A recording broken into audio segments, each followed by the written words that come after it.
Hank woke up to find his phone showing 10 missed calls and the same number of voicemail messages. He didn't recognize the area code. After several run-ins with spam calls from Chinese robo-marketing, he had set his phone to send unknown numbers to voicemail. Normally, Beijing Betty didn't leave messages. His daughters weren't up yet, so he started listening to the messages.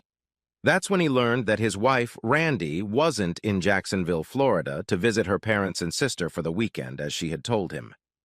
Instead, she was in the burn unit of a hospital in Boulder, Colorado. Hank was silent for a moment. His phone was giving him news notifications. Normally, that was a nuisance, but wasting time turning off that feature never seemed worth it.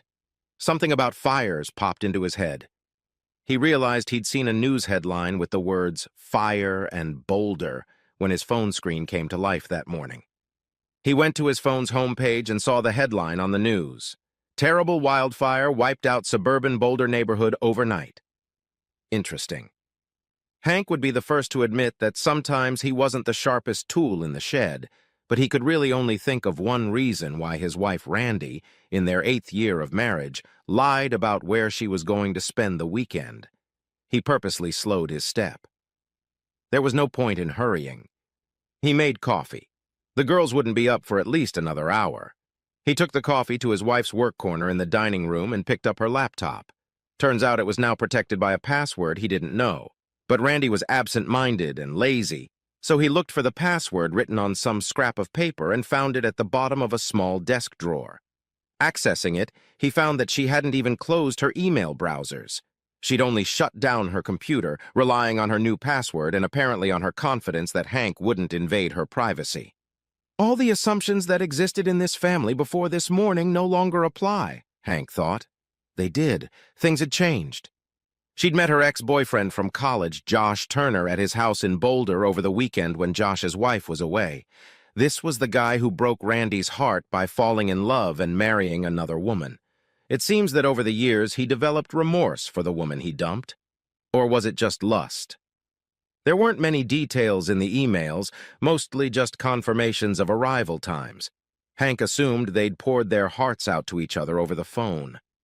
One interesting fact popped up. Her parents and sister knew and agreed to cover up her affair. It wasn't in emails, but in chat rooms that were also open. They all thought she should have married Josh, whose family had money. Hank was just numb, like he was watching a car accident in slow motion and couldn't look away. He took a moment to take a deep breath and calm down a bit. He needed it, or he might punch holes in the drywall walls of the house. He dialed the hospital in Boulder. When the switchboard answered, he asked, on a hunch, if Josh Turner was a patient. When they asked Hank to define his relationship to Mr. Turner, he said he was a friend.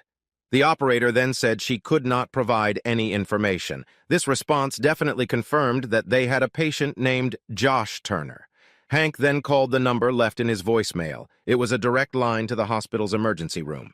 After he identified himself, the clerk there told him that Randy had been brought in with third-degree burns over 80% of her body, including lung damage from smoke inhalation.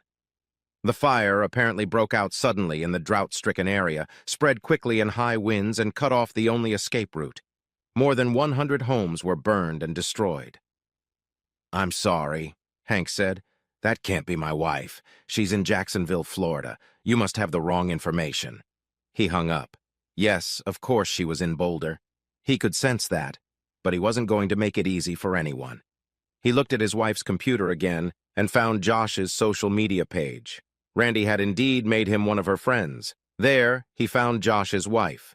She had posted a public post from her family home in San Diego, asking for prayer because she had just learned that her husband had been hospitalized with severe burns in Boulder. It's about time those prayers were answered by the God of vengeance, Hank thought, contacting Josh's wife in a chat room to introduce himself and share what he'd found out. He left his phone number. A while later, finishing his coffee, he saw another missed call. He didn't recognize the number, but it was a voicemail from Josh's wife, Tina. Hank called her back. "Miss Turner? Is your name really Tina?" he had to ask. "Yes," she said with a sigh. "When I got married, one might have feared it would be to the woman Josh had rejected. I married for love. Now it's just a complete rift." You must be Randy's husband. I am. I certainly knew about her when Josh and I met. He'd been acting weird lately, but I didn't understand why. It all makes sense now. Is it the same for you? Kind of. I knew about Josh, but Randy wasn't acting all fussy, so I didn't notice. You're taking it easy, Hank. How do you do it? You talk calm, too. I'm on the pill, Tina said. Josh is badly burned. They've already put him in a medically induced coma. I lost my temper when I heard that. Now I'm just in shock, especially knowing the truth of what really happened. What's your wife's story? Badly burned. I don't know much more than that. I told them it couldn't be her because my wife is in Florida. Tina giggled. Oh, the hospital's calling again. Let me answer it, and let's keep in touch. She hung up, and Hank saved her number in his contacts so the spam blocker wouldn't send the call to voicemail. A new call came in from Randy's father, Bob. Bob must have seen the news and gotten worried. Cell phone rings. Yeah? Hank? Hank? Yeah? There was a pause. Bob had never liked Hank, and Hank disliked Bob in return. But they'd always maintained a semblance of polite conversation. Now, Bob noticed, it didn't seem polite at all. Hank, have you heard from Randy? Hank paused. That question must have cost Bob blood, morally speaking. Why would I hear from her? She's upstairs in her old room, isn't she? Spending time with you, your stroppy wife, and your other asshole daughter? Bob realized that Hank knew. He sighed. Hank, she really loves you. I know we never got along. Bob, Hank intervened, his voice getting louder. This is bullshit. And before you go on talking and annoying me even more, I realize you've always disliked me. You were convinced I wasn't worthy of your daughter, but Josh was. Your wife and your other daughter acted like ingratiating bitches to me, too. I put up with it to keep the peace, but now it's over. And I want to be clear. If you were standing in front of me right now, I would punch you in the mouth until you spit out your blood-soaked teeth, you pathetic humans. Hank hung up the phone. There was really nothing more to say. However, to save time, he blocked Bob's phone numbers as well as his mother-in-law's and sister-in-law's. Daddy, why are you yelling?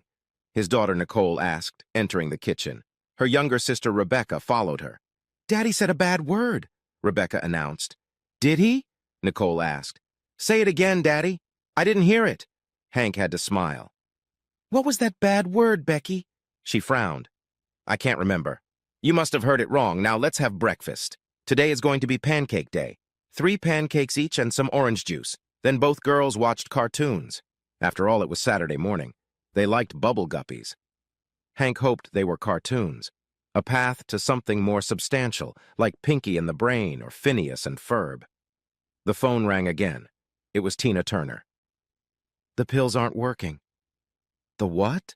The pills I told you I was taking to calm down? Well, they're not working. Why do you say that, Miss Tina Turner? At the hospital, I was connected to where Josh is in the ICU.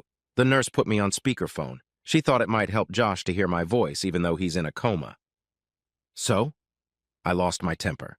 I yelled that his girlfriend was badly burned too and would probably die, and that it was his fault, and that after you and I both got our life insurance payouts, we'd go on a world cruise and spend the whole time fucking each other to a stupor to pay it off. His heart nearly stopped when he heard me. Even though he's in a coma? Yes, it's hard to tell if it was my screaming that caused it or if it was just a coincidence. He pulled through, though. I'm sorry. She paused. Sorry? Why are you sorry? Are you sorry that his heart almost stopped, or are you sorry he's still alive? All of Hank's instincts leaned toward cruelty, but he controlled himself. I'm just sorry it happened like that. Me too. After a pause, he asked, Tell me about this cruise we're going on. I'm sorry, I don't know where it came from. Still, I'm curious about it. I'll bet you are. She paused. Are you really curious, Hank? I've seen on social media that you have a pretty face, but I haven't particularly followed you online. If I had to waste my time getting revenge by sleeping with someone, you'd be a pretty good choice. Why do you ask?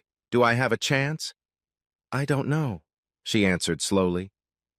It's just that I've spent time since I realized he was cheating, wondering what's wrong with me. Seeing that you're interested makes me feel a little better. You don't look so bad yourself, for what it's worth. Hank snorted. Thank you. That's good to hear, even if my wife clearly preferred your husband. Maybe we're not the problem. Somehow I think it is too. Tina Turner paused again. Did you ever wonder why they did that? I suppose it's because they thought they could have sex on the side and get away with it. It sounds so simple. Well, what else is there to it? Tina said decisively. Listen, we both have a lot to digest, but let's keep in touch. We're the only two people who understand how the other is feeling right now. Okay. I need to get some Amazon shorts Bermudas for the cruise, and swim trunks. She giggled. At least you're making me feel better? Maybe the pills worked. Get a cabin with a balcony? She giggled again. Bye. They hung up the phone. Hank saw that he had another voice message. It was the hospital again. He called back and connected to the nurse in Randy's room. She, too, was on speakerphone.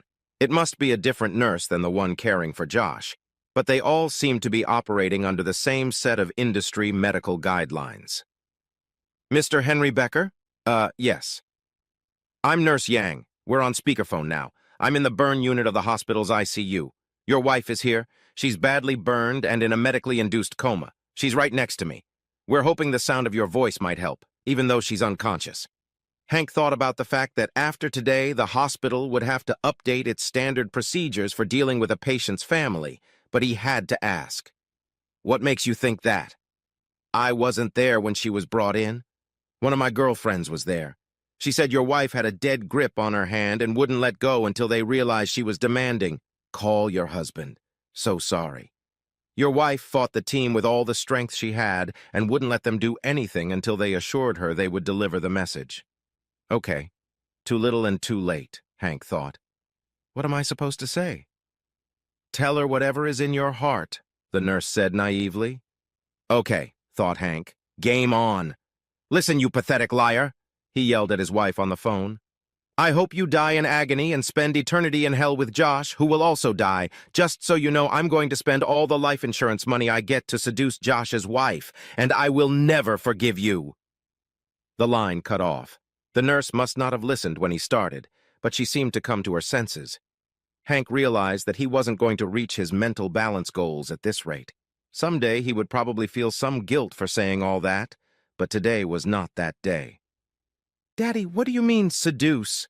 Becky asked, holding her teddy bear. My little ones.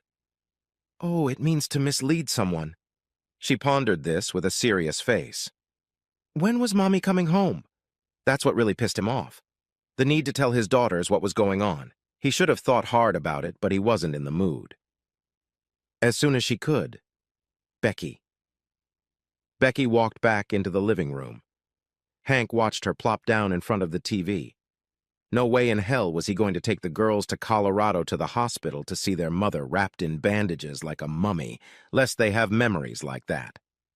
30 minutes later, he had tickets for a week at Disneyland, a reservation at one of Mickey's hotels, and plane tickets. They were leaving the next morning. Nicole would have to miss kindergarten for a bit, but so be it. As soon as he got the tickets, the hospital called back. It turned out that Randy had had a heart attack and died. All efforts to save her were futile. Hank asked when. It was right around the time he had yelled at her. Maybe he would suggest to Tina that she try yelling at Josh again. No. Let her figure it out for herself. In the end, Hank had to send Randy's health insurance information to the hospital to get them to give him the death papers. He called the funeral home there and arranged for her cremation. With her burns, Hank thought he could get a discount, but they told him they were still going to charge him full price. He asked them to mail him the ashes after they got back from Disney. Once there, the girls were sad that their mom wasn't with them, but they were fortified with ample amounts of candy at Bibbidi Bobbidi Bobbidi Boutique.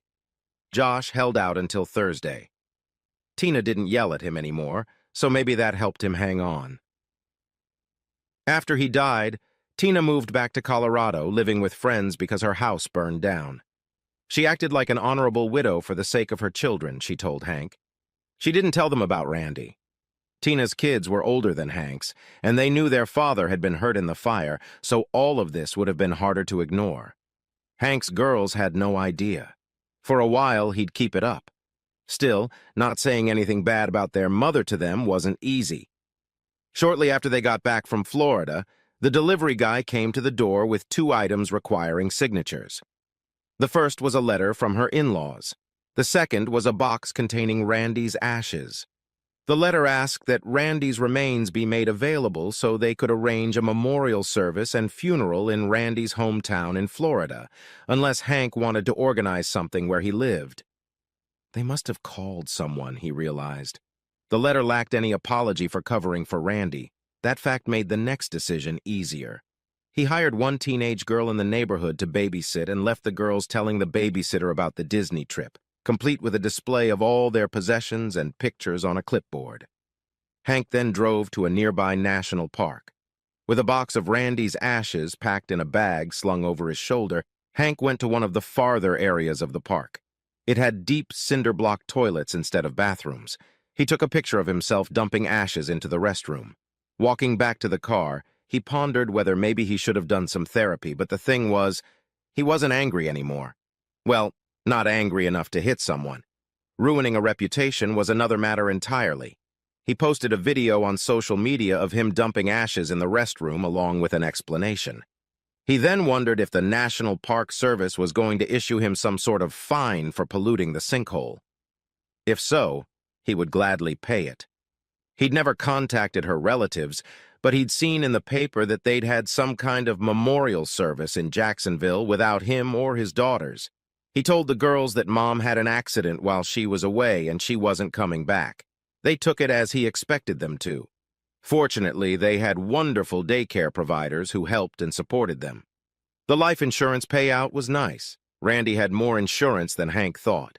The insurance payout made it easier to rebuild his work life. He decided his daughters needed more fresh air, especially on the playgrounds where there were lots of kids, and pretty young mothers, many of whom were very sympathetic to his tragic story. He left out the part about Randy cheating. He wanted to be sympathized with, not pitied. The girls began to be invited to a lot of playdates where the moms invited their cute single friends. Hank began to see a way forward. Hank never met Tina Turner, although they chatted on the phone from time to time.